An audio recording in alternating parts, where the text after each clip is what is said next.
looks like the people of Sri Lanka have had quite enough of their leadership. What exactly is the connection between that and World Economic Forum and ESG and other things? Let's talk to my friend Jack Posobiec about that. He, of course, is the host of the Human Events Daily podcast. Highly recommend that. Go get it on Apple. Jack, obviously people have seen scenes out of Sri Lanka. We talked a bit about it in depth yesterday, but most people aren't making any kind of connection between the World Economic Forum and that Bond movie villain Klaus Schwab and this. Is there a connection?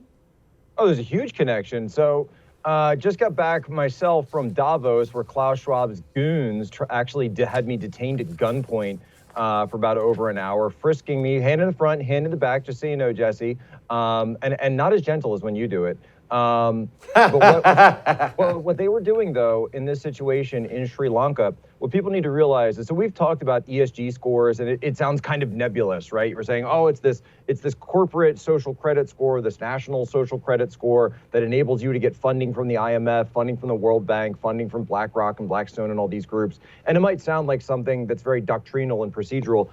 Let me put this into prospect for everybody. The World Economic Forum a couple of years ago ran a story by the Prime Minister of Sri Lanka, none other than the Lanka themselves, and said how we will use these policies of the World Economic Forum to become the richest nation by 2025.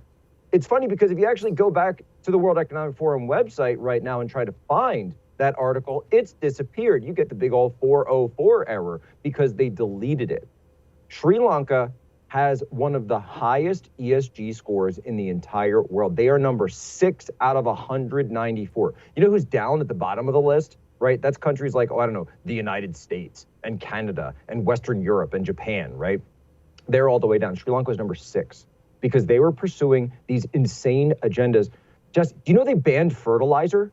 They banned fertilizer last year, like modern actual fertilizer, saying, no, we're going to go all green with this. We don't need fertilizer. That's nothing to do with our economy. And look what it's going to do for our ESG scores. And it's going to enable us to get a lot really rich. And as we've seen with IMF loans, when it comes to the Biden family, right, we certainly know that all of the oligarchs, of course, are ripping off these loans because what happens is, right, the loan goes to a bank that's controlled by, ex-family member, and then they get pocket rate 10% for the big guy. This is going on again and again throughout Sri Lanka. It's also, by the way, the same way that the CCP has been extending loans to Sri Lanka. Why? Because if you look at it on a map, where is Sri Lanka located? It's located in the Indian Ocean, just off the coast of India. India, of course, is China's major geostrategic foe, their adversary on its, if you ascribe yourself to the Mackinder World Island policy. So you've got China, India, Russia, they're all these major superpowers on the continent of Asia, right? So China and India, they're always at odds. How does China place that off? They're building the literal port on Sri Lanka in the city of Colombo. By having China fund that port, and then put them into debt for it, debt that they know that Sri Lanka can't pay back, the same way the IMF knows this. If you read Confessions of an Economic Hitman, you can get way into depth on these types of operations. So what's China going to do? Obviously, and everybody in the world knows, they are going to ask for naval basing rights, military basing rights on the island of Sri Lanka as a hedge against India. We've already seen stories, and I remember when I was serving over there in the Pacific and in the Navy. I was a PACOM guy, so we looked over to see what China was doing. They were already putting drones in that area, monitoring traffic, monitoring the commercial traffic. This is all about linking the maritime shipping routes from Sri Lanka, South China Sea, eventually up to Taiwan, and then to Korea and Japan. Jack, I have to ask, because you're a wealth of knowledge on this stuff, wouldn't India take umbrage with China just parking a couple destroyers and battleships right there in Sri Lanka? I would think that would be a big problem for India.